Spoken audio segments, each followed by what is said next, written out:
məni hərdən gözəlim fürsət olanda, vəslin bizə bir an nə olar qismət olanda. Bax gör məni zülfün ne perişanlığa saldı. Bir gün açaram dərdimi cəmiyyət olanda. Yüzlerle cefa etsen unutmaz seni könlüm, fikrimde sen ey gül yine her söhbet olanda. Yüzlerle cefa etsen unutmaz seni könlüm, fikrimde sen ey gül yine her söhbet olanda. Bigane eğer olmasa tez vesle yeterdi, kim xeyr görüp düşmeliyken fürsət olanda. Zülfün ki tutub ruyunu çok korkuram ondan, alem toxunar bir-birinə zülmət olanda. Könlüm necə sensiz gözəlim laləsiz olsun.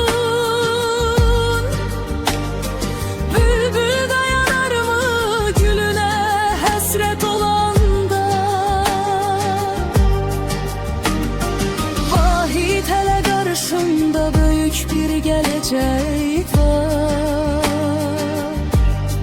Dünya bizə ləzzət verəcək cənnət olanda. Bax gör məni zülfün ne perişanlığa saldı. Bir gün açaram dərdimi cəmiyyət olanda. Yüzlerle cefa etsen unutmaz seni könlüm, fikrimde sen ey gül yine her söhbet olanda.